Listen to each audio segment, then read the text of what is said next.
It's good. Hi everyone. My name is Dhruv Motwani. I'll be taking roughly like next 45-50 minutes explaining about RAG. First of all, I'll explain what is RAG and why your enterprise or your company needs RAG. Before that, can you raise your hand if you have heard the word RAG or Retrieval-Augmented Generation? How many of you have heard that? Okay, that's pretty good. So I don't need to spend much time in the introduction about it. Before I get started, I think like all of you may be already using GenAI in your products, or have at least heard of different things. I think the two things which are very critical in GenAI these days is, one is like fine tuning, and I'm sure there are like multiple sessions on fine tuning like at this conference.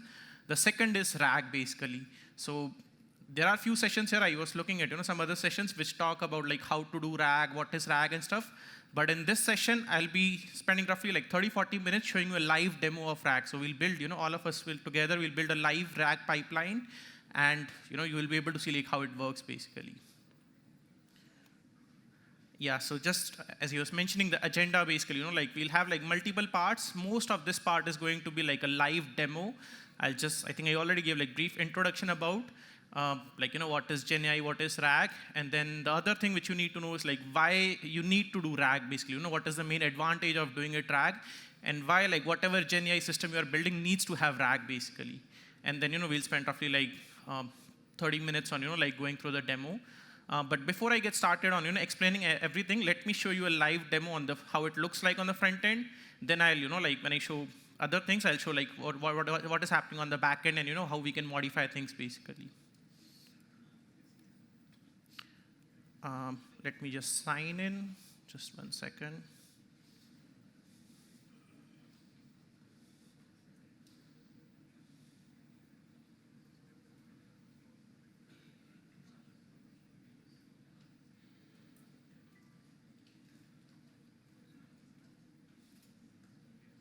S3 bucket. So S3 bucket, if you're not familiar with like AWS accounts, it's just a storage layer. You can see it's like like Google Drive for enterprises, or there are like similar offerings in like Microsoft Azure as well as on Google Cloud also. So I've uploaded a bunch of documents here on the backend, like bunch of files, and I can show you what these files have basically. So let me just go here. So for example, like these are actually live articles from like leading newspapers like Times of India or DNA, The Hindu, and others like in India. So if I show you what is there in those articles, so for example, this is just 2 paragraphs of some news about like KIA airport, basically Bangalore airport, how they're planning to expand something. And then of course I'm sure like this topic will correlate with a lot of you. Like there is one article about let me open it up. Like yesterday's yesterday's match between India and Afghanistan also, just I've added like 2 paragraphs from there also. So I've just added like 8 random documents which you can say like from leading newspapers in India, and now I've just connected on the backend and let me show you what you can do with it. So for example, on the backend there are multiple documents as you can see here. If I ask it some question about like, hey, how many wickets did Jasprit took, just to see like how it works. Let me also expand it. So you see like this is live, like from the backend it's connecting and it's giving you the answer. And the most important part is that that this is a correct answer because like it is also giving you a source also, like hey, it's saying like, hey, I found I scanned all the documents on the backend and I found which document has the answer, and then it is also giving you the source also. So like the one big advantage of these kind of RAG systems is that like when you compare it with ChatGPT, maybe it will give you answer 4 or 3 or 2, but then it will never give you source basically from where it is getting the answer basically. So like that's what I think, as like we call it hallucination basically. This is a live system. You can update anything and it will work and it will always give you the source. So let's take some other example also. Like there is one article about SoftBank also, which as you might know is a big VC firm. I don't know which document it is, but I know one of these documents is about SoftBank. So if I ask it like how many or how much cash does SoftBank have? Again, like there's a good chance that even if you have like millions of documents on the backend, you wouldn't know which document has the answer. And same is the case with me also. So if I ask it, and just update the query, let's ask this. So you see, like it's saying, like like SoftBank has $35 billion cash available, and again, similar to last example, it's also showing you that hey, I'm getting this answer from a particular document basically. And the good thing is that like it will, as I was mentioning earlier, like it will never give you wrong answer because like if the answer doesn't exist in any of the documents, it will just say sorry, I don't know the answer. So let's try one example of that also. Before that, actually, let's verify also that this answer is correct. Like, just give me 1 second. I think it suggested document 2 has the answer. Let's open if it has actually the answer. So this is, like brief, like, 1-2 paragraph about like from Financial Times about SoftBank, and they, as you might know, like, just listed ARM, which is like a chip manufacturer recently. So it actually has, like they have a cash of like $35 billion, which is the answer we are getting. Now let's try to give it, a random answer, like random question basically, which we know like ChatGPT does hallucinate. So if we ask it like, what is the weather in Bangalore? Just a pretty standard question.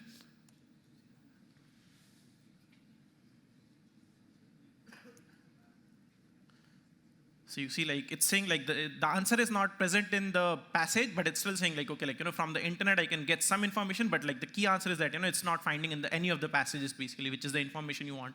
Whether you want to still give the answer is up to you, like how you configure it, and that's how we learn. Like you can like modify and adapt like these models to say like what it should, like how much information it should give you, and you can do that basically. And if I ask it anything about, let's say like some random point, like it will just say like sorry, I don't know the answer basically. So that's what we learn. Like so this is on the UI. So you might say like hey Dhruv, I don't want to use very basic UI. I want like some code block basically, and I want to like for example add it in my like my internal code, whether it's in JavaScript or Python or anywhere. So let's see how we can do that. Why does it say it's referring to doc 4? Because of all the 8 documents which we have on the backend, I've asked it to say like, okay, even if you don't find the answer, do print out the document which you think could have potentially have the answer basically. So that's what we'll see. Like, you could say like, hey, if it doesn't has, above 90% threshold, then just don't give the source basically. But right now I've kept it a bit lenient, like saying like, hey, if there's any document about Bangalore or whether if it's talking about it, then, still give me the source, even though you don't find the answer basically. So it's a 2-stage process. The first, it's trying to find the source, and then it is generating the answer basically. Yep. Any more questions from anyone? Yeah, that's what we'll see like on the back end. Like, but I've connected to the S3 bucket, and I'll show you like how it is work and what you can modify accordingly. We can do one more thing also. So I showed you some answer about, let's say, Jasprit Bumrah. I'll probably do it like after some time, but if I actually remove the document, delete it from the S3 bucket and ask the exact same question, it will not give me the answer. So it's like everything is working in real time basically. But before I go that, let me explain some other things also. So you might say, like, as I was mentioning, that, hey, I don't want to use your UI. Just give me some, few lines of code block which does RAG. I'm not a machine learning engineer. I'm just, let's like backend engineer, front-end engineer, product manager, and I just want to add it to my product. So let's see how we can do that, like, yeah. So let's import it.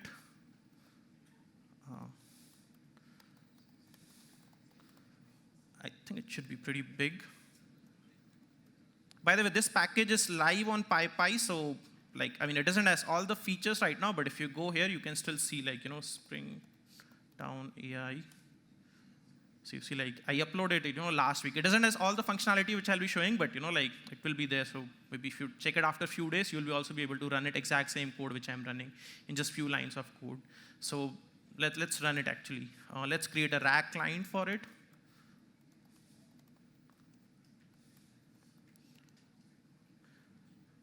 And then can anyone guess, like, okay, like, now all we have done is like, we have just imported a package. We have just imported, we have created a RAG client, like just by one line.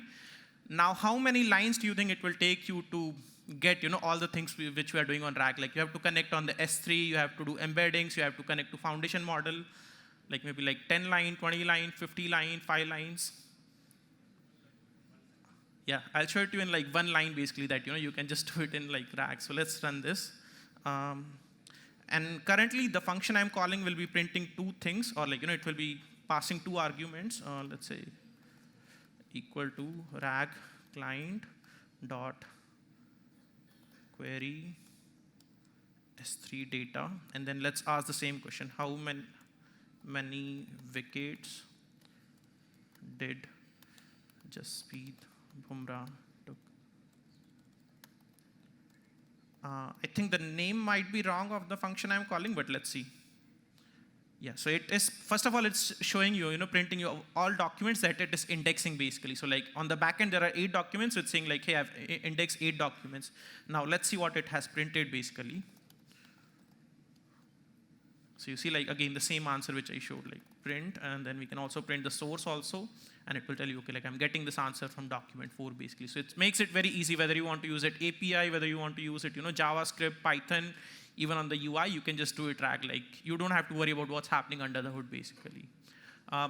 Any questions? Like I'll go on the back end how everything is working, but any questions on the demo? Yeah, but this one at the back. I'm sorry, I cannot hear you. Sorry, can you repeat that? Yeah. Yep. Yeah, so if you have 2 different documents which have the same information, it will just say like, like I have conflict in information and I cannot get the answer. But you can configure it on the back end, whether it should just say that or it should also say like, okay, like, I'm getting 2 answers and you as a user have to decide which one it is basically. Yeah, go ahead. Yep. There were 2 right answers. One was in yuan, that was I think 5.1 trillion yuan. Yeah. The other one was USD. Yeah. Choose USD instead of yuan. I think like, so language itself is ambiguous, right? So like dollar is a much more like used currency across the world, so it gave dollar. But if you ask it like, hey, how much cash, SoftBank has available in yen or yuan, it will give you answer in that currency. It's just that, like these models also have to make decisions at every point of time, right? Like, hey, whether I should give dollar or, like Japanese currency basically, and yeah. Currently, we are supporting, like we are providing only small database or Yep. file system. So at what scale or at a bigger scale, how much it can support? So that is the first I question. think you can even give like 100 million documents. Like internally, we have tested it with, roughly like 2 million, 3 million documents, and, it works pretty fine. But like there are research papers which show like, even if you have 100 million documents, you can still work on that basically. Okay. And second thing is like, is there any method to evaluate this thing? Like, is it giving correct answers or not? Yeah, so there are 2 methods. Actually, I can show it to you. When vaccine, it's not visible to screen. It's little zoom in. Oh, okay. Yeah. So there is a very common framework basically, or I wouldn't say framework, but benchmark basically, which you can, has like Stanford evaluation of holistic framework for question answers. So what they do is like, if you are a researcher and if you want to publish all these kind of research papers, you have to evaluate on, some benchmarks basically, some data sets basically. And then, like they have these data sets, and whatever foundation model you have or RAG system you have, you can run it on these, predefined set of like, thousands or like millions of questions, and you can check how your model is performing compared to others basically. So, if you're a big enterprise and if you want to use the system, there's a good chance that, like you will first evaluate on these like, standard data set which researchers are using. And if you get, very high accuracy, then only you'll put it in your production systems basically. Yeah. Thank you. Yeah, I have one question. Yeah, I think there is one from front. I'll take it first. Yeah. Yeah, I'll come back to that. So basically, like this talk is mostly about explaining how RAG works. How you can do it, it depends on you. I'll also show in the end, like how you can do the exact same thing in LangChain, or how you can do it in like Llama Index, or even in Azure and GCP. Like all these big companies or like startups, they have tools which will allow you to do RAG in like easy ways. And I'll explain how you can do that in the end. Yeah. Yeah, I'm Manik from Vestas. So we try to implement something similar in our organization on basically internal wiki data. Yep. So one thing we stumble upon is when we fed a lot of tabular data, the model fails. It doesn't tell you the right thing. So my question is, how the tabular data, if you feed tabular data to it, how does it respond? So with tabular data, there are 2 things. Like one is that you can give it these kind of systems, RAG system, which you can work. But there are like, you have to fine tune the models just for tabular data basically. So that's why like I showed you with text data, like which I know like has pretty high accuracy. Even here also, if I give tabular data, it probably will have slightly lower accuracy basically. So like ideally what you should do on the front end, it shouldn't affect anything, but on the back end, you should have 2 systems. One which works on tabular data, like structured data, and then these kind of systems work on unstructured data. The second thing which I think like someone mentioned, like LangChain, what they does is like they have some pandas client or SQL client. What they do is like instead of giving you the answer from like millions of rows if you have in any tabular data, what it will do is like it will only give the schema to the model, and then it will ask like whatever question you are asking. So for example, if you are, let's say, store manager for Reliance Fresh or Walmart, and you want to check like how many avocado sales did we do in last 7 days. Now you might have like billions of records. It probably doesn't make sense scan or index all the data and then get that particular answer. However, the best thing you could do is like you can convert whatever query the user is giving into a SQL query or a pandas query and then run it on your database basically. That will give you much higher accuracy also. I can show you just one more thing also. So there is like Spider SQL dataset. It's more like a benchmark which kind of compares on exact like the tabular format you want. And usually companies are able to get roughly 80% accuracy on them, like which is the state of the art as of now. So as you can see, like in August, someone uploaded some model and it got 86% accuracy, and others are 86, 83 like that. And this only improved like in last 2-3 months. If you see like all the results from like before, let's say like summer, they will all be at 65, 70% basically. So the field is improving quite rapidly, and in few months you'll easily reach 95% accuracy. Any more questions? Yeah. Sorry, can you repeat that? Yeah, so basically right now I wanted to show it on AWS because that's kind of like the most popular cloud, but you can do the exact same thing with GCP, you can do it with Azure, maybe not with Oracle right now, but like if you build your own systems, which I'll show how you can do that, you can do it. And what I'm showing right now, it's a very simple, it's like 50 or 100 lines of code. Of course, there's a lot of math behind it, but like it's, you can also do it in a few days or weeks basically. Any more questions from anyone? Okay, that's good. So I think we discussed, like how you can do it on the UI, and then how you can do it in the Python also. I'll come back to some more things also. Like right now I only showed you documents which are present here. Like in the end, I'll also show you like you upload a document and it will still give the answer like in real time basically. And at the same time, if you delete the document, it will like stop giving the answer even if it was giving 2 minutes ago basically. But before that, let me go back to the slides actually. Yeah. So we discussed, what is RAG basically, and like now I'll mostly explain why do you need RAG basically, like why do you need these kind of systems basically. And I think this intro we already covered, and what is RAG. So I think probably if I can zoom in a little bit, what is happening here is that like you have a retriever, which is you can say like the model which is doing this. What you're doing is like you're passing like millions of documents on the back end, and for example in this case you're asking generate a summary about Joe Biden. So if you index entire Wikipedia, that answer will exist in multiple documents basically. So what you're doing is you are ranking all these documents, like saying okay, like like you're computing similarity like of all the millions or billions of documents in Wikipedia, which documents are talking about Joe Biden, the president of USA basically. And you are finding okay, like this is the one document, maybe this is another document which is talking about his college education, some other document about his life as a senator, and then you can combine that and then feed it to a foundation model, and then it will generate the answer. So this is summary. I think what I showed was question answering systems, and you can do other things also like any NLP task with RAG.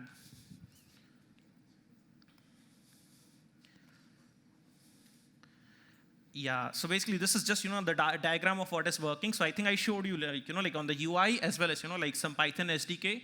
What you're doing is like you're connecting to all your data sources. Like I showed you with S3, but you can also connect it to Postgres, Athena, like any other files, PDF, even audio files also, as well as databases.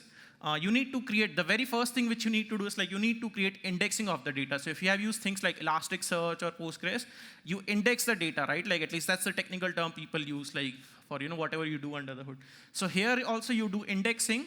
That only difference is that here indexing means like you have to convert it into vector. So whatever natural language text you are giving, you have to convert it into like a vector basically. Like in this case, the example I showed you, I converted into a vector of 4096 elements or like values. But you could convert it to either 200 or 8,000, whatever number you like. And once you have those vectors basically for all the documents, the only thing which you need to do is like you need to rank them basically. Like it's similar to you are doing a Google search basically. So Google has billions of documents. When you ask a question like, hey, like who is the chief minister of Karnataka? It's ranking the documents and it's giving you the answer. So here also we are ranking all those documents and taking top 1 in my case today, but you can take top 2, top 5 values, and then get the answer from there basically. Yeah. And once you have that, then it's a pretty standard. Like in this case, I'm using AWS Bedrock as a foundation model, but you could use any foundation model from open source, from Hugging Face, or you can use like even ChatGPT or any other systems basically which you like. But the embedding is the key step to do RAG basically. And then once you have those answers, then you also need to do some other things also. So for example, like imagine I'm some software engineer at some XYZ company. And if I have, like access to like some documents in my like internal company portal, and if I'm searching, like how much or like what is the job title of some person Y, it should give me the answer. But if I'm searching for, like what is the salary of, some person Y, then it shouldn't give me the answer basically. So you need to have role-based access control. You need to have single sign-on, all those things, which basically prevent the leakage of those information. So you can do it after, the answer is generated, or even before the answer is generated. And then of course you give the output. Now the key question is, why do you even need RAG systems basically? Like my company has given me, like 100K USD or 1 million USD, and they're saying, oh, take 6 months and build us some system.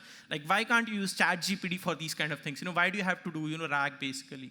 So there are multiple reasons for it. I won't cover all of them, but the biggest one is that like there's a data security. Like you as a company, like you want to have like you need to control your own data, as well as you need to, like have, let's say, like you need to prevent, let's say, like third-party leakage. And I think you might know, like very famous example, which is like some Samsung engineers, like in Bay Area, they use ChatGPT, they uploaded some, like some of their GitHub files, and that got leaked basically somehow. So, you want to make sure that those third-party leakage don't happen to your data basically.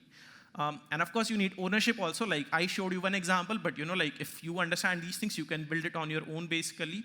You don't have to depend on, any third party basically. And again, like if I come back to superior results, like I think all the example we saw, like pretty much, I think we can agree, like it gave the correct answer. Sometimes it, if it's an ambiguous question, it also gives, wrong answer, but still you'll get much significantly better answer than, like what you get from ChatGPT. So I think one example I want to give there is like, there was one like Supreme Court lawyer in US. He searched for, like, hey, I'm fighting this case in the Supreme Court. Like, give me some cases which are similar to me, like to ChatGPT, and ChatGPT printed out few answers basically. And then, he got very happy that, hey, it's, I don't have to spend few days on research. It just gave me, like few cases which are similar to mine. And then he presented in the Supreme Court. And, like he said, oh, like, look, in the previous cases, this is how the verdict was made, and, this is what happened. And similarly, like to the judge also, he said, like, in our case also, you should give this verdict just because it was the same in the past cases also. But surprisingly, all the cases that ChatGPT gave to that, lawyer, like were hallucinated basically. They were, randomly generated text which looked very correctly basically. And I think, like, I don't know what was the result, but I think that lawyer got, suspended for 2 years. So he lost his bar license for 2 years. So you need to be really careful that, your systems don't generate wrong answers, basically. Yeah. I think I won't go through the other topics, but basically, you can have adaptability. As I mentioned, there are some people who are asking about different things. We can do it, on your own, and then you can moderate the data, like you can prevent, like leakage of information, and you can control everything, basically, like in your systems, basically. Any more questions? I wanted to show some other demos also, but any more questions at this point? Yeah. Yeah, so currently one which I'm using is like, Titan embedding, which is from AWS, but there are a lot of the embedding models, like, there is one from Cohere, there are some sentence transformers on Hugging Face, which you can use for embedding models, basically. Huh? Yeah, so OpenAI also you can use it. However, at least the big enterprise clients that I work with, they are kind of cautious of OpenAI. They don't want to touch anything on OpenAI, but they still want the high accuracy, which is what, like we are providing with AWS or open source solutions, basically. Yep.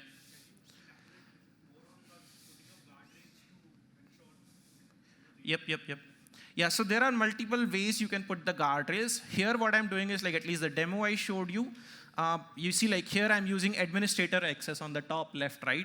If I am signing in as a different user which doesn't have access to, let's say, for example, out of these 8 documents, only 6 documents are there, then, I'll only get answers from those 6 documents, basically. So that is one way, like, like within whatever cloud you use, there is some IAM policy, like, which says, like, okay, whether this person has access to that document or not. And whenever you run RAG system, you can connect it with those, like authentication. The second thing you can do is, like, all these foundation models also allow you to, like, prevent PHI data or, like physical health information or, like personalized information. So you can remove things like name and addresses and all those things, and kind of encrypt all data, basically. Yeah. Yeah, there.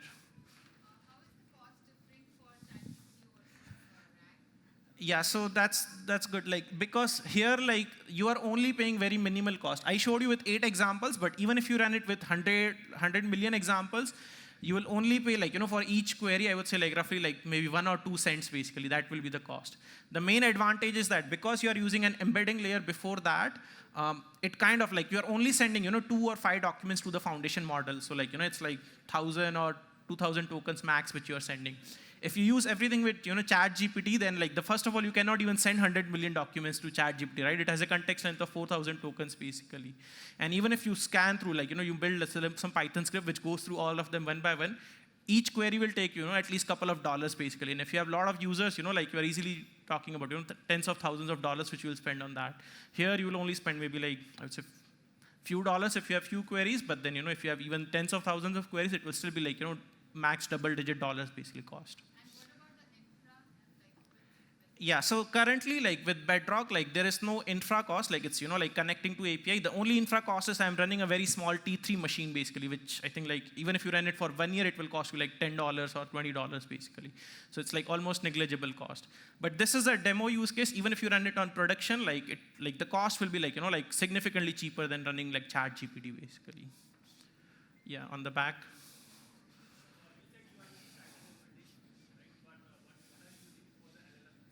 Yeah, so for LLM also, like, there are multiple models, like, which you can use, like Claude 2 from Anthropic, you can use, Llama models, which are open source, and, you can use any of these models. So currently, the demo I'm showing, it is using, like, Titan text, basically, model, but I have the exact same demo with Llama also, which gives kind of similar accuracy. But you can make it on SageMaker a jumpstart, right? Like, you can have your own infra, which runs Llama 2 model, and you can run it, basically. I wouldn't say it's better than Llama, but it was easier to set up basically, right? Like if I set up Llama, then I have to kind of maintain my own GPUs and stuff basically. So that was the only difference. In general, like any model which is higher than 20 billion or 30 billion parameter will work very optimally on these kind of use cases. Sorry? Yeah, I mean in our internal use cases we found almost the same. I think like, the other issue, like one issue was like for logical reasoning tasks, you probably need these proprietary models, because Llama like doesn't work. If I ask it to do some math calculation, there's a good chance like Llama will not give me the correct answer. But for, standard question answering, which is I think 90% of the what customer support does or those kind of things, then, like Llama will also be sufficient. Yeah.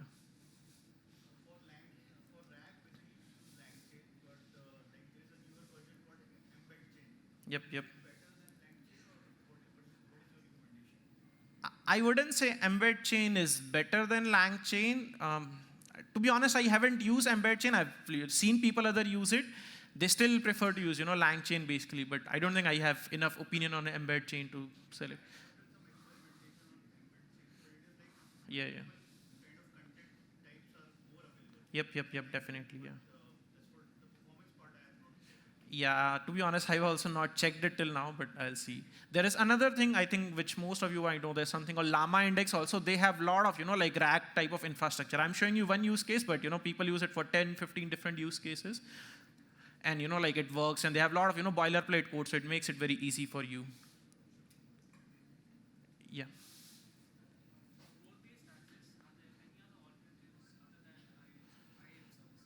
I'm sorry, can you repeat that? Yeah. In general, I've seen companies use 3 ways. One is that, I mentioned like single sign-on or role-based access control. The second is they encrypt the, like either the health data or, like private data, like name and addresses, and then, feed it to these kind of systems basically. And the third is basically, like you kind of encrypt everything. So like you don't let anyone see, what is going on. However, there is one advantage there is that, like even if a user can see on the front end what is happening, they can only see the vectors basically. And you as a developer are controlling, okay, like when the encoding will work and the decoding will work basically. So you can control that also, like so. Yeah. Yep. You can also do attribute-based access control, and like for example, if you're using some tables like Postgres tables in RDS, then you can also say like okay, only have these columns should be available to this set of user. Let's say, for example, normal engineers, maybe other set should be available to finance people, like that you can do, yeah. Yeah, good. Have you ever encountered your context length limits to be a problem with very verbose documents? If you I'll show you, I'll spend some time on, how everything is working on the back end. I only showed you, like the demo and what is RAG and all the different parts. Now let me go and, show you what is happening on the back end. Again, it's, as you mentioned, it's I'm showing you only 50 lines of code, so you can also build it on your own once you understand, different pieces in the RAG basically.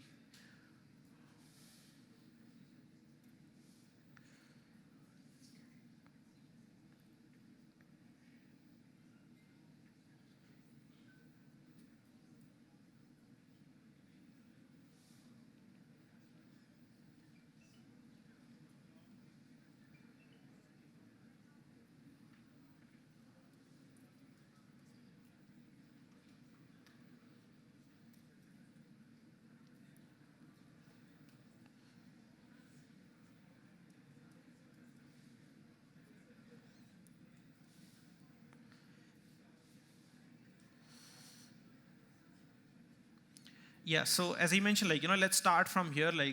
I think it's visible, right? Or people want me to zoom it in. So as I mentioned, I'll be using some AWS-based terminology, but if you want to, know how it will work on GCP or Azure, we can talk about that. The very first thing which we are doing is, as you can see, we are connecting to an S3 bucket, basically, just S3 client, basically. And then we are giving it, some bucket name. And, first of all, we are getting all the files which are present in that particular bucket. So in this case, there are 8 files. So let's actually just run it. And then I'll run it. Just give me a few seconds. And once we have all the file names, then all we are doing is, converting into an embeddings, basically. Again, using the Titan text embeddings. But you can also use open source, sentence transformer, which is pretty standard in open source.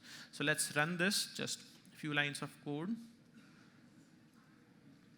Yeah, and now I think you can see the file names here. These are the 8 files which we uploaded. And I'll ask one question. Actually, this is from Cypher only. I just uploaded one document from, yesterday's Cypher talk. Let me see which one was it. Yeah, I think it was this one. So you see, this is some, article from today morning only. It was talking about, day 1 at Cypher. So I, uploaded that also. So if I ask a query, let's say, for example, who is Bireen, and, I'm creating embedding for the query also. So you can actually see, embedding, if I run it, query response. Let's see. So you see, this will be, and we can also see the length of this document, this query.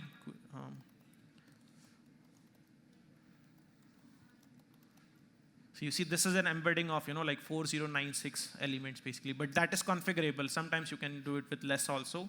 Now we'll, do basically the similarity search. So we are saying, hey, this is the query, and it has, this vector.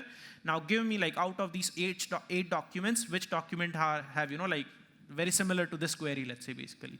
So if I run this, we'll get some output. So for example, here you can see, some of the documents are negative, which means, they don't, the model doesn't think they have the answer for this query. But there are some models which have very high similarity score. For example, in this case, the document 6 has, 96 out of 100, and it should be, ideally, the model thinks the answer lives in this particular document. So if you see what is in the document 6, it is again the same, Cypher document, the news article about Cypher, which I just uploaded on the S3. So once we have these embeddings, then, it's pretty simple. You can, ideally, if you're running it in production, you will do a bit more complex things. But I'm just only showing you simple things right now, just to make sure, you can understand it right now. So again, I'm passing, what is the model ID, what is, what is the doc which I've retrieved, and what is the query, and let's see what result it gives out. So you see it is giving, the output is country head for Technicolor Studios. So let's see if that answer is present here. The country head for Technicolor Studios. And we can also see, where it found the answer. I think, the doc path here.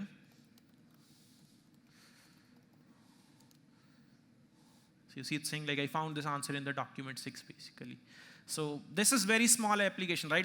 It took me, 50 lines, right? So I'm sure, after this session, all of you can also build this. Of course, you need to understand how embeddings work and how, foundation model work, what will be the trade-offs and stuff. But you can also build it, right? For any of your applications, basically, yeah.